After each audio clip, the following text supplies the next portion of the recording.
here. But should be a pretty good matchup here between both of these excellent players. Yep, and pretty big deal here from Martin Jůza being on the play. Really important in this matchup, that's for sure. It's going to Mulligan, sending back Frostbite, which isn't very good in this matchup due to the lack of creatures, unless, of course, there's a kitty card to deal with. Gonna kick things off here with a Shadow Skull Pass and send the turn back over to Brad Nelson, who finds a Heartless Act off the top of the library and starts off with a Temple of Milady. Yeah, absolutely huge draw for my big bro right there. Having something to do on turn 2 against these aggressive decks is huge because Brad has the Cultivate into Shadow's Verdict. So even killing Rimrock Knight, drawing that Heartless Act right now prevents at least 6 damage because you really want to Cultivate as the Sultai player, on your 3rd turn. Yep, and that's exactly what we're going to see here as Brad Nelson Heartless Acts this little Rimrock Knight. And the follow-up play here of Annex Hardened in the Forge from Martin Jůza. So now we're going to see Brad Nelson sitting quite pretty at this point, being able to cultivate, ramp up to get those 2 extra lands out, find a Shadow's Verdict to deal with any sort of board, also has Esika's Chariot that he could run out next turn if he so chooses, and then start trying to close out this game with the big 7-mana spells like Elrond's Epiphany. Yep, and I'm sure my brother is playing Esika's Chariot just because he has 2 beautiful cats at home. I'm sure that was his motivating factor to get this artifact in play. Or could it be that the checkhouse said, hey, you know what might be good in the aggro matchups?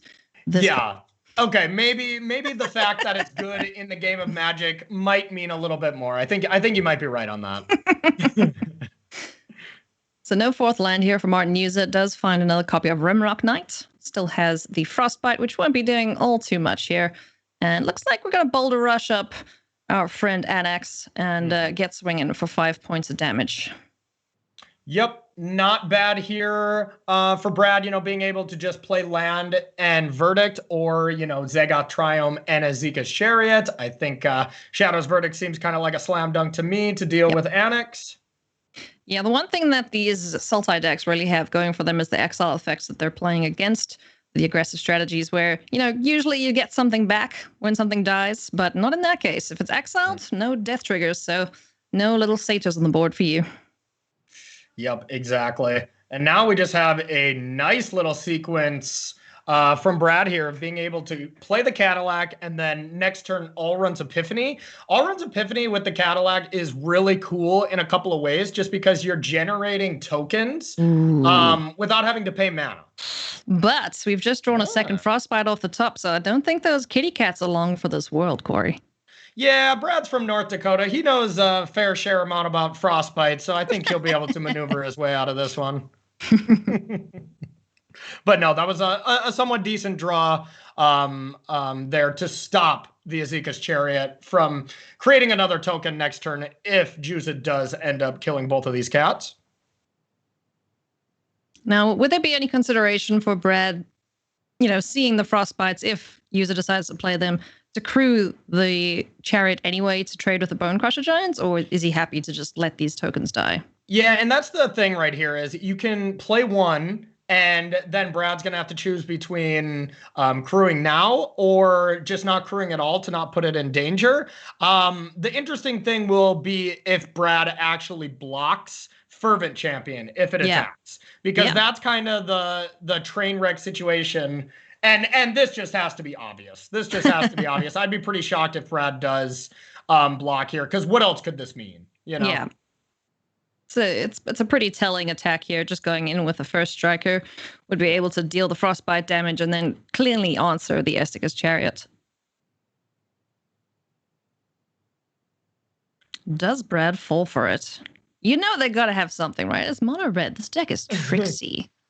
Yeah, it really is. But here you can pretty much piece together the one card that Jůza could have.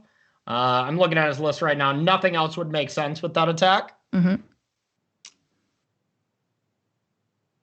Velky, not the best draw when you do not have the one Ketria Triome. You normally just want that to stay in your deck with Emergent Ultimatum. Yeah, it's like, I play so few copies of you, like 1, maybe 2. Just stay one, there. Just one. We're going for Alrund's Epiphany. Time to take some turns. 2 birdies, an extra turn, and a concession. Almost there for Martin Jůza. He can see the writings on the wall. No need to crew that cat car. Let's go to game number 2, rather. Yeah, maybe a little bit of frustration there from not drawing too well, as well as that Chariot being able to copy a cat there and get some value is going to be very powerful. Yeah, once that Chariot gets going, it's very difficult to deal with. So let's take a look at the sideboards here. What's the game plan going into game number 2? One thing I'm pretty interested in about is Brad is the type of person that doesn't really believe in sideboard guides. You know, he is always kind of sideboarding based on feel or the individual minor nuances of your opponent's deck list in these open deck list tournaments. But so far, every Czech person that's been playing this, or Seth Manfield, they've sideboarded in the exact same way against these aggressive decks. So I'm kind of curious to see if Brad does the same thing of bringing in Eliminates, bringing in Pelucranos. Didn't bring in the Gargaroth against Red. I think that's the only change, is Brad left in the Duress, where normally they were siding out Duress, leaving in Gargaroth, but Brad recognizing that Duressing Embercleave is a little bit more powerful than playing a Gargaroth. So we'll see if that comes back to bite him or not. We'll see indeed, as we're going to head down to game number 2 here between Brad Nelson and Martin Jůza. This is round 10 of 12. Thank you very much for coming along with us today as we see who is going to be on top of both of our standings for the Rivals and the MPL players. Take a look at the opening hands here. Not too shabby down below. Going to send back Goldspan Dragon for a bit. But Brad Nelson not happy with his hand. Finds a second one with Verdict, Ultimatum, and 2 Wolfwillow Havens. So if you want ramp, have some ramp. Yeah, you definitely want to keep that. It was a pretty close 7-card hand from Brad. I didn't get a full glimpse on it, but I mean, we saw like 2 land, Omen, some interaction and stuff. So it looked like a pretty disciplined mulligan here. And this one's just a little awkward. You know, no black mana for Shadow's Verdict, no black mana for Emergent Ultimatum while you're at it. But we are ramping quite quickly with these 2 Wolfwillow Havens. So if Brad is able to peel a Triome or peel a Black Pathway or something, then his hand's going to look pretty good. And on the other side, Martin Jůza's hand looks really, really good. Starting off with a Fervent Champion. So Javier Dominguez swinging in there for 1 point of damage. Can follow up that with a Robber of the Rich. And there's a Torbrand off the top too, but we'll need a few more lands to get that big boy down, as now we're swinging in with 3 power. Find Kiora and pass the Sea God. Yeah, just find all those big spells. That's the way to do it. Come on, Robert, you can do it. Take away all the good targets, and then that Emergent Ultimatum is not so impactful. Yeah, then it's just a big old pile of doo-doo butts. Rimrock Knight off the top, not what Jůza wanted to see, but a shake of the head there, as he's just going to have to be happy with just swinging in with these 2. There we go, Alrund's Epiphany, taken 2. There we go, there we go. That's the way we do it. Yeah, we've all been there in those moments where you're like, okay, all I need is a 3rd land, and it's not a 3rd land. It's quite frustrating sometimes, that's for sure. Yeah, but you know what? He's building his battlefield. Mono Red doesn't need that much mana. But here is a very good draw for Brad Nelson, finding Essica's Chariot, able to play that on turn 3 and get some blockers in the way here of these attacking creatures. Never didn't have it. Had it the whole time there with that Essica's Chariot. That was a big draw. Another big draw down below too with the snow-covered mountain. Able to get a few more things going here for Martin Jůza. How is he going to navigate this attack step? Yeah, this one's interesting. It's really tough. I mean, the only thing you have is Stomp. You know, I think Jůza could go for like an attack and then see if Essica's Chariot gets crewed and kind of bluff a little bit more than he has. But I think I kind of like this to just force you to crew. But now the attacks aren't great. You can attack with everything, and you can't really block the Rimrock Knight if you're Brad, because the Fervent Champion can pump it to 4 power.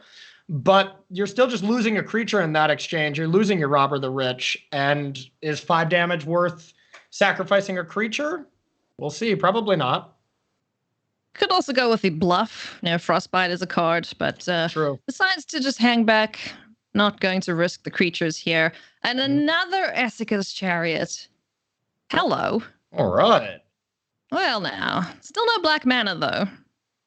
Yeah, the no black mana thing is pretty brutal, and Azika's Chariot, to remind everyone, is legendary, so it does get a little awkward here. Just imagine if that card was not legendary, though. Oh, it my would be goodness. so good. Ooh. Oh, man. Yeah, no, that would be a little rough there. But looks like we're going to go Wolfwiller Heaven first, followed up by Azika's Chariot, perhaps? Yeah, I think I kind of like getting another Chariot because Brad should come to the conclusion that Jůza doesn't have a Frostbite. I think he would have attacked. You know, we saw Jůza do it before. So I think we'll probably see that Chariot. Brad rightfully saves the old one. Yeah. So he can attack right away. And I like that. Getting an extra free 2 power, and then you don't even have to put Azika's Chariot in harm's way. And oh no, not what you want from Jůza. Just another giant spell. Oh no, Goldspan Dragon off the top. Can't play that with just the 3 lands available, but can get the Bone Crusher Giant down on the battlefield. Gonna pass a turn back, no attacks, and this army of kitty cats is gonna prove insurmountable after a certain point. Does find Zaggoth Triumph, Brad Nelson, as we now have black mana. Still need another one, though, to be able to cast Shadow's Verdict or eventually Emergent Ultimatum if we get to that point. Yep, definitely. That's a good start. You know, you for sure want to draw that here. And now the really interesting point that Brad is thinking right now is it worth it? We're buying Yorion almost assuredly. There's some thought to cycling Triumph, but I would think Brad's probably going to lean on that. But it's either we buy Yorion, make a wolf, because Brad has a plethora of green mana. He doesn't need any more for Emergent Ultimatum. But I think the big consideration here is, does Brad want to attack with Azika's Chariot and almost assuredly trade with Bone Crusher Giant? Or does he want to hold back and just play defense and blink it with Yorion to get some more cats here? To really just go for the baker's dozen of cats in the battlefield here. Cat lovers of the world, unite! Yes. As we are making many, many kitties on this battlefield. Well, let's see what Brad goes for here. Looks like we're going to crew the kitty cat. The kitty car, excuse me. And get swinging here, making an extra cat token on the battlefield. 5 cats in play for Brad. Got to be getting close to the amount of cats that you have at home, right, Ailey? Hey, I only have 3, okay? I haven't reached okay. crazy cat lady status yet. I had 3 at one point in my life when I was a kid as well, so I feel it. So Triumph in play, Yorion brought to hand, Robber of the Rich, the draw here for Martin Jůza. Such a tricky spot to be in without finding an Embercleave, no way to force through damage through these cats right now. Yeah, it's pretty awkward here, and now Jůza has the decision between playing Robber or getting Rolling Vortex into play. Jůza's got to think like, you only have 1 black mana. There's no way you're holding another black mana or you would have played it earlier. So how unlucky could he be? Let's see. What is the draw off the top of the library? It's an Omen of the Sea, which can go and find black mana. Does he have enough to cost? Not quite. Not We're 1 yet. short if we were to find it. But a beautiful Sky Noodle here is a pretty good play, and there's black mana for next turn. You know, we must infuriate the design team with our beloved nicknames for these cards. Sky Noodle. Someone who named Yorion Sky Nomad agonized over this decision for hours. What do we name this card? Sky Nomad. And there's the Magic community. Haha, Sky Noodle. Lol. Lol, GG. But indeed, we are going to see the big old Sky Noodle come on down and bounce the only thing available to it, which is the Omen. Yeah, Brad did have, I would say, a very minor little miss sequence here. If Brad did leave open that swamp instead of a forest, you could re-equip that haven to the swamp. And then let's say you draw Heartless Act, you could have that available just in case, but pretty unlikely to really matter. Yeah. Auto tapper gonna tap. Pretty unlikely to matter. Yeah. Commentator's curse. He's just like, don't look at me. Don't look at me. I didn't do anything. Yeah, I'll make sure to lecture my older brother, and we'll give him some lessons here after this event. Okay. Goodness me. Probably not going to be too relevant to actually need to cast that during Jůza's turn, but yeah. Yeah. Here comes Roiling Vertex, going to deal a point of damage at each player's upkeep. Yeah. And there is a sneaky little extra text on that Rolling Vortex that is really good against Emergent Ultimatum. So I like this. Normally, Brad just had a plan as far as last turn went. He's like, I'm going to play defense, and then I'm just going to cast Emergent Ultimatum next turn, and that'll win me the game. Now with that option being taken off the table, now we're getting aggressive. You know, we have these Wolf Willow Havens to add more creatures, Heartless Act to kind of push through, because Rolling Vortex would deal 10 damage to Brad if he were to cast that Emergent Ultimatum. Yep. Doesn't like it when you get spells for free, Roiling Vertex. And here we're going to see the Fervent Champion buffed up with Boulder Rush to take care of this cat. No trade there. Heartlessly taking down Javier Dominguez there, the Fervent Champion. Poor guy. And also blanking that spell, so no Rimrock Knight to add to the board. Not that they're doing a very good job at blocking anyway, as they can't block. And a follow-up here of the Wolf Willow Haven. Gonna crack that straight away and make another puppy dog. Down to 11 goes Martin Jůza, courtesy of Rolling Vertex. Finds the 4th land, so can get Torbrand down on the battlefield. But things are not looking good here at all, and he is going to concede, gives the thumbs up to Brad Nelson, and that is going to be it.